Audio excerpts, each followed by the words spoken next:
sesuai tempatnya berada di mana? Di Palembang.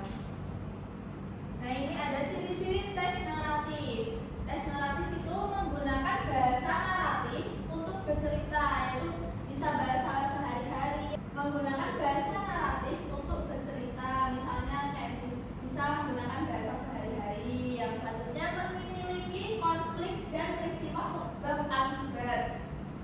Dan kalau memiliki konflik sebab akibat, anak-anak masih ingat yang mencari apa? Orientasi, terus konflik, klimaks, resolusi. Masih ingat anak-anak? Masih tidak? Lupa ya, nanti kita belajar dulu ya. Terus yang selanjutnya memiliki alur yang jelas. Alur itu ada apa aja? Alur tempat, alur waktu, alur suasana, tokoh, itu ya. Yang terakhir itu terdapat unsur pembentuk cerita.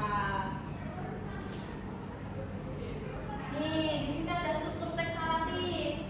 Nih, kalau anak-anak udah lupa nih, orientasi. Orientasi itu bagian awal, terdapat informasi waktu, tempat, tokoh, dan pewatakannya. Yang kedua ada konflik. Di bagian komplikasi terdapat peristiwa lain, akibat dari konflik sebelumnya hingga akhirnya mencapai puncaknya. Nah, ini komplikasi ini dari komplikasi menuju ke klimaks. Klimaks itu konflik paling atas, paling apa ya? Paling yang ketiga itu ada resolusi. Resolusi ini pertanda konflik menurun hingga dapat diselesaikan. Yang terakhir ada reorientasi. Di bagian terakhir ini biasanya terdapat pesan yang ingin dikemukakan penulis dalam ceritanya, yaitu bisa pesan moral atau apa gitu. Nah, selanjutnya ada macam-macam teks narasi. Teks narasi itu ada 3 macam, yaitu narasi informatif, yaitu menyampaikan informasi secara tepat tentang sebuah kejadian atau peristiwa. Contohnya apa? Contohnya apa? Berita bisa bencana, perang demo ya gitu. Yang selanjutnya ada narasi artistik, memberikan pengalaman estetis kepada pembaca melalui penggunaan bahasa figuratif atau kiasan. Contohnya seperti apa itu? Contohnya itu kayak senja yang berada di pantai Kesirat gitu. Kayak majasnya tuh dilebihkan gitu, kayak puisi gitu. Selanjutnya ada narasi sugestif, menceritakan sebuah peristiwa atau kisah dengan maksud terselubung kepada para pembacanya. Nah, ini aspek kebahasaannya. Teks cerita narasi meliputi penggunaan kata ganti orang pertama atau orang ketiga. Kata ganti orang pertama itu apa? Aku ya gitu. Keterangan waktu lampau, yaitu waktu dulu yang sudah terjadi, dan kata kerja tindakan, kata kerja mental, konjungsi kronologis, kalimat langsung dan tidak langsung, serta penggunaan bahasa kiasan, yaitu majas dan kata-kata arkais. Nah, ini ada contoh teks cerita naratif, yaitu cerita Sang Kuryang. Anak-anak pernah dengar cerita Sang Kuryang? Pernah. Itu apa Sang Kuryang itu? Itu cerita sama ibu. Iya, yang berubah jadi apa? Jadi air. Anjing bu. Jadi anjing.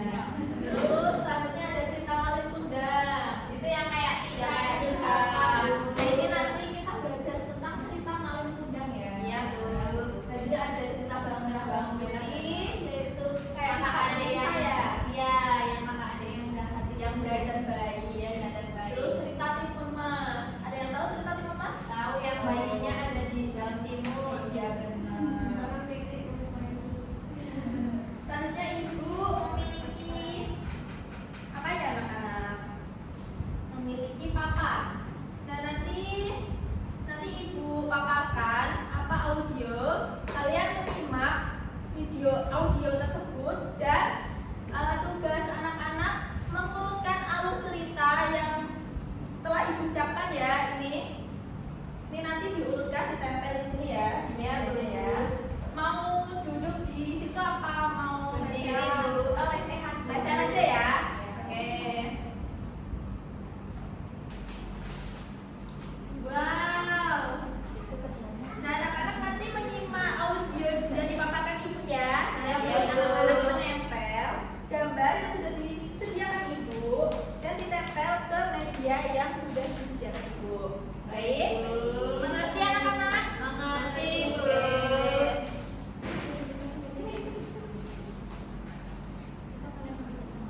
Mande merinding pilu setiap malam.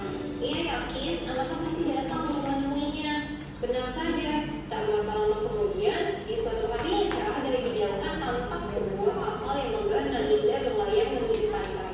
Penduduk desa mulai berkumpul. Mereka mengira kapal itu milik seorang sultan atau seorang pangeran. Mereka menyambutnya dengan gembira. Mande Ubayyah amat gembira mendengar hal itu. Ia selalu berdoa agar anaknya selamat dan segera kembali menjenguknya. Ketika kapal itu mulai merapat, terlihat sepasang anak muda berdiri di anjungan.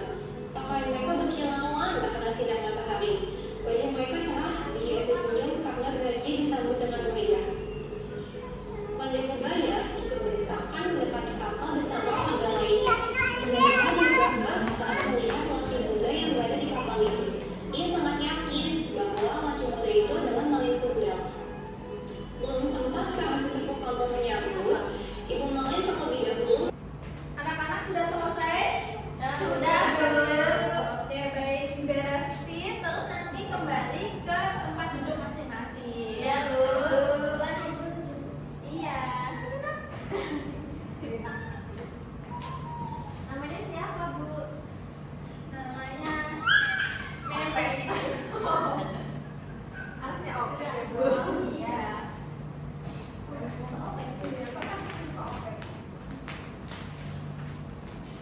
Tiara, ini. Kembali ke tempat. Enggak, kembali ke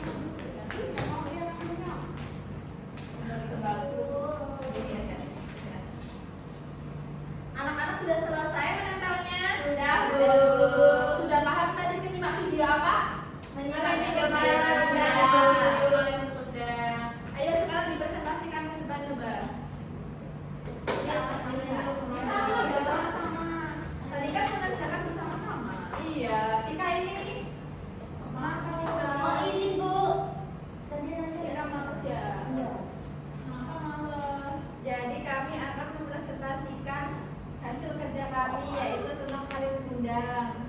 Ya, menyimak video ya. Ya, Dari menyimak awal. video. Coba diceritakan kembali tadi gimana? Pada zaman dahulu kala, hiduplah ibu dan anak janda yang bernama Mande Ubayyah dan Malin Kundang di sebuah pantai yang bernama Pantai Air Manis. Ia hidup bersama ibunya tanpa dukungan kasih sayang seorang ayah. Lalu Malin Kundang dibesarkan oleh seorang ibu saja. Ia dibesarkan dengan rasa kasih sayang dan kelembutan hati seorang Mande Ubayyah.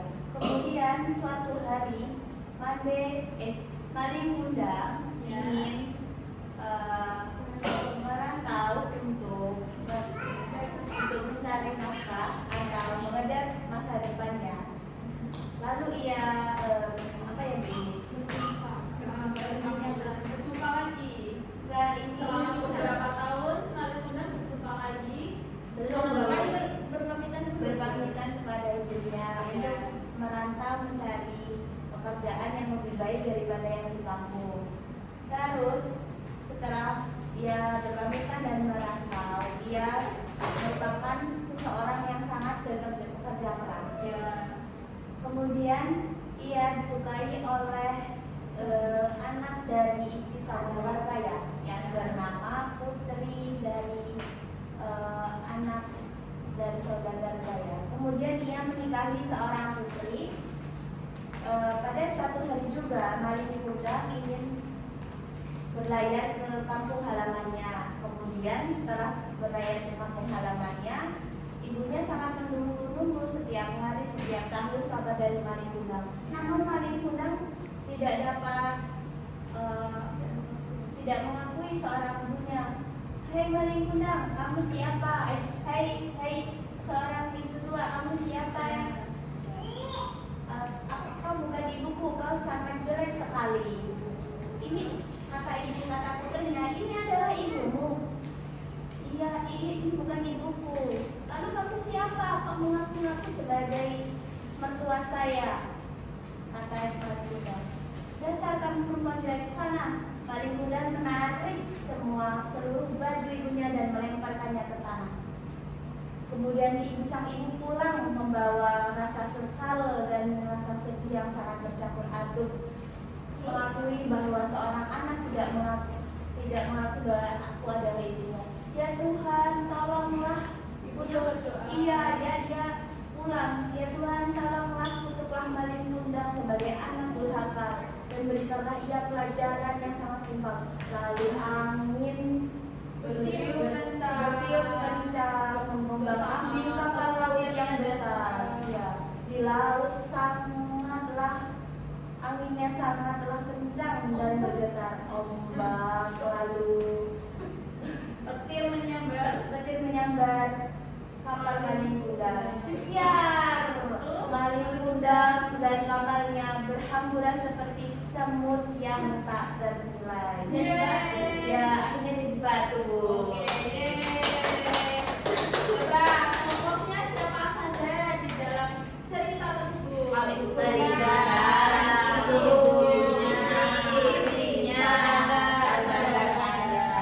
dan terus tempat-tempatnya di mana? pantai, air manis, Terus latar suasananya mencekam. menyedihkan. Oke, baik. Terima kasih anak-anak. Ya, Bu. Diberi apa? Kasih O, kasih W. Wow, keren. Baik, anak-anak ternyata sudah sangat lancar untuk menyimak audio yang diberikan dari ibu ya. Selanjutnya kita mengerjakan LKPD ya. Ibu akan membagi anak-anak menjadi dua kelompok. Iya, Bu. Kelompok Malin yaitu ada Tika, Atika, dan Nisa, dan kelompok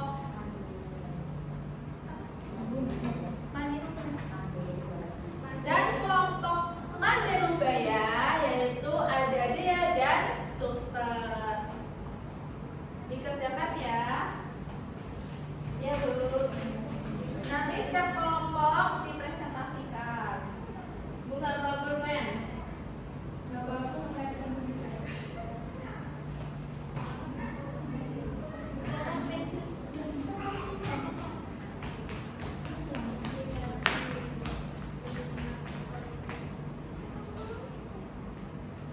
Anak-anak apakah sudah selesai untuk mengerjakan KPD-nya? Sudah. Siapa yang mau presentasi duluan? Tika. Ayo, Dua. Malin. Dua. Yang Satu. Malin. Malin. Oh, ini Malin, Ibu. Iya, Malin. Presentasikan apa tadi mengerjakan apa? Hai teman-teman, kami dari kelompok Malin akan mempresentasikan hasil kerja kami. Yang pertama, apa tema utama dari cerita tersebut? Temanya yaitu seorang anak yang durhaka kepada ibunya. Lalu yang kedua, siapa saja tokoh yang ada dalam cerita dan bagaimana? Malin itu durhaka, ibunya itu baik, istrinya jahat, lalu saudaranya jahat, baik. Di mana dan kapan latar cerita itu terjadi? Di pantai, air manis, di rumah dan di pasar. Bagaimana alur yang digunakan dalam cerita tersebut? Maju dan alur maju. Dari sudut pandang ibu. Orang pertama yaitu ibunya. Aku. Orangnya dulu ya? Gak usah itu. Sudah, Sudah. Oke. Tepuk gujang. Tidak berpuji J.O.B. good job. Asik good job. Selanjutnya kelompok Manderubaya dipresentasikan hasil kerja kelompoknya.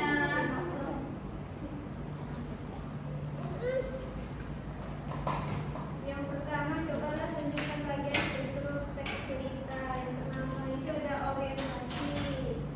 Orientasi bagian sini yaitu pengenalan tokoh seperti pengenalan tokoh siapa Malin Kundang itu, terus tempatnya di mana, di pantai air manis, terus dia dibesarkan seorang ibu, aplikasinya, ia menceritakan tentang bagaimana ingin merantau agar memiliki masa depan yang baik. Kemudian klimaksnya Malin Kundang tidak mengakui seorang ibu. Terus resolusinya seorang Malin Kundang kemudian sangat durhaka ibunya mendoakan Malin Kundang agar menjadi batu kodanya, yaitu adalah permasalahan dari cerita solusi, yaitu Malin Kundang dikutuk menjadi batu. Terima kasih. Pesan moralnya apa pesan moralnya? Jangan durhaka kepada orang tua, selalu mengingat kebaikan yang pernah dilakukan oleh orang lain. Kemudian kita tidak boleh sombong terhadap kekayaan yang kita miliki. Terima kasih. Jadi anak-anak nggak boleh durhaka dengan orang tua ya. Ya berarti itu jadi batu. Takut kan? Terimalah diri apa adanya. Kelompok Mandarubaya dikasih apa? Dikasih W, kasih O, kasih W. Wow, keren. Wow, keren. Nah, anak-anak, kita sudah belajar apa aja hari ini? Belajar teks narratif, yaitu cerita apa? Cerita Malin Kundang. Tokohnya siapa aja? Malin, ibu, istri, saudagar. Latar suasananya? Menyenangkan sama menyedihkan. Latar tempatnya? Di pantai, air manis, pasar, lalu di rumah. Oke, anak-anak pesan moral yang terkandung dalam cerita Malin Kundang itu apa? Jangan durhaka terhadap orang tua. Nah, nggak boleh durhaka ya sama orang tua. Iya, Bu. Hormatilah ibu bapakmu. Apakah ada pertanyaan untuk materi hari ini? Tidak, Bu. Oke. Perasaan anak-anak hari ini apa?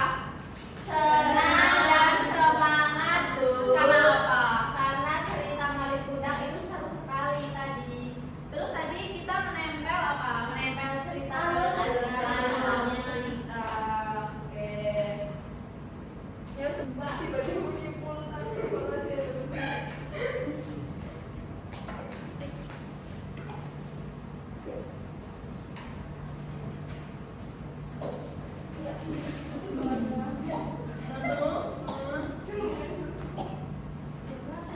Untuk mengukur pemahaman anak-anak tentang materi hari ini, Ibu akan memberikan anak-anak soal evaluasi ya. Dikerjakan, langsung dikerjakan, nanti Ibu koreksi. Baik, Bu. Terima kasih, Bu. Dikerjakan ya anak-anak. Ya, Bu.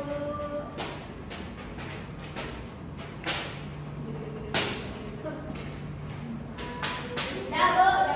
Sudah selesai anak-anak. Kumpulkan. Ya, Bu. Pulang, Bu. Bentar, Bu seleksi dulu ya.